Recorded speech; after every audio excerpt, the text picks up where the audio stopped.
అండి, welcome back to my channel. ఈరోజు మన ఛానల్లో కిడ్స్ ఫేవరెట్ రెసిపీ అండి. అదేనండి, టీ కప్తో అయితే కనుక కప్ కేక్ ఈజీగా గోధుమ పిండితో అయితే కనుక రెడీ చేశానండి. చాలా చాలా టేస్టీగా ఉంటుంది. అలాగే మైదాతో కాకుండా ఇలా గోధుమ పిండితో చేసుకుంటారండి.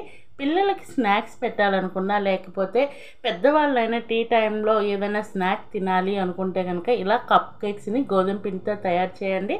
ఓవెన్ లేకుండా కూడా చాలా ఈజీగా టేస్టీగా అయితే కనుక రెసిపీ అయితే రెడీ చేసుకోవచ్చు. ఇక దానికోసం అయితే కనుక ఏదైనా ఒక మందపాటిది అయితే గిన్నె పెట్టుకొని, ఇలాగ స్టాండ్ ఉంటే స్టాండ్ పెట్టుకోండి, లేదంటే ఏదైనా ప్లేట్ అయితే పెట్టుకొని దీన్ని మూత పెట్టేసి ముందుగానే ప్రీహీట్ చేసుకోవాలి.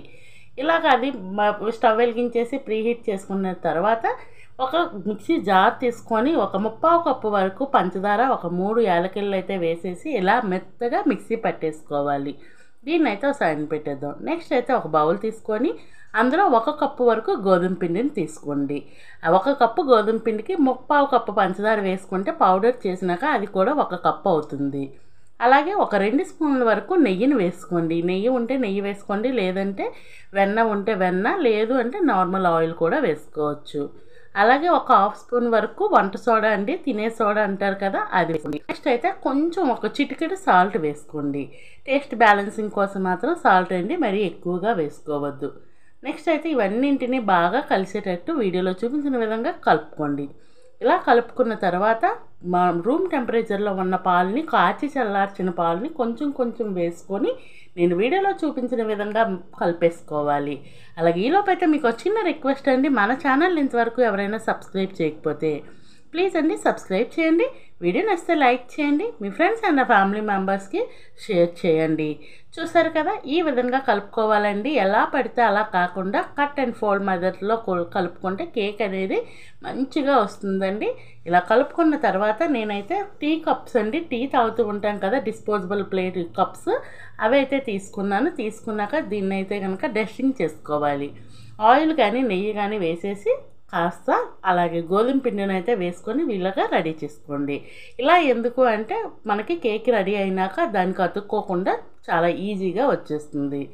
ఇలా రెడీ చేసుకున్న కప్స్లో ముందుగా కలిపి పెట్టుకున్నాం కదా బ్యాటర్, ఆ బ్యాటర్ అయితే ఆఫ్ చేసుకోవాలండి. మరీ ఎక్కువ వేసుకుంటే కనుక నేనైతే కనుక ఒకటి చూపించడానికి కోసం అని చెప్పేసి ఫుల్గా వేస్తున్నాను. చూడండి, ఫుల్గా అంటే కాస్త గ్యాప్ ఉంచేసి వేస్తున్నాను. అలా కూడా కాదండి, సగం వేసుకోవాలి. సగం వేసుకుంటే మనకి కేక్ బేక్ అయినాక బాగా ఫుల్గా వస్తుందండి. ఆ కప్ కేక్ అనేది మీరు ఆల్రెడీ చూసారు కదా, థంబ్నెయిల్లో ఫుల్గా వస్తుంది. కాబట్టి ఇలా ఆఫ్ ఫిల్ చేసుకొని ఇలా ఒకసారి ట్యాప్ చేస్తే ఏమైనా ఎయిర్ బబుల్స్ ఉంటే కనుక పోతాయండి. ఇలాగా రెడీ చేసుకున్నాక ఈ లోపు అయితే కనుక మనకి ప్రీహీట్ అయ్యి ఉంటుందండి బాగా. దానిపైన ప్లేట్ అనేది పెట్టుకోండి. మీకు సరిపడా ప్లేట్ పెట్టేసుకున్నాక నేను రెడీ చేసి పెట్టుకున్న కప్ కేక్స్ని అయితే కనుక వేసేస్తున్నాను. మొత్తం నీట్గా పేర్చేసుకోండి. ఇలా పేర్చుకున్న తర్వాత మళ్ళీ మూత పెట్టేసి మీడియం ఫ్లేమ్లో మాత్రమే ఇదైతే మనం కుక్ చేసుకోవాలండి. హై ఫ్లేమ్లో అయితే కనుక అస్సలు మనకి కుక్ అవ్వదు, పిండిలాగే ఉండిపోద్ది. మీడియం టు లో ఫ్లేమ్లో అయితే అడ్జస్ట్ చేసుకొని కనీసం ఒక 1/2 గంట అయితే కనుక వదిలేయండి. 1/2 గంట తర్వాత మూత తీసి చూస్తే చూడండి ఎంత బాగా కుక్ అయ్యాయి కదా, చాలా బాగా బేక్ అయ్యాయండి. ఇలా అయిన వాటిని నాకు చాక్తో కూడా అస్సలు గుచ్చి చూపించాలని మీకు చూపిస్తున్నాను తప్పితే నాకైతే గుచ్చాలనిపించట్లేదండి. అంత నీట్గా రెడీ అయ్యాయి. టేస్ట్ అయితే సూపర్ ఉందండి. మా అబ్బాయి అయితే కనుక వేడిగానే ఒకటి ఓపెన్ చేసేయమంటే నేనైతే ఓపెన్ చేసేసి ఒకటి ఇచ్చేసాను. ఇప్పుడు కాస్త చల్లగా అయినాక మీకు ఓపెన్ చేసి చూపిస్తున్నాను. చూడండి ఎంత బాగా వచ్చాయండి, ఎంత ఫ్లఫీగా వచ్చాయి. మీకు చూస్తుంటేనే కేక్ ఎలా వచ్చిందో తెలిసిపోతుంది కదా. కంపల్సరీ ట్రై చేయండి. ఫైనల్లీ రెసిపీ అయితే రెడీ అయిపోయిందండి. Ready to eat. Thank you for watching.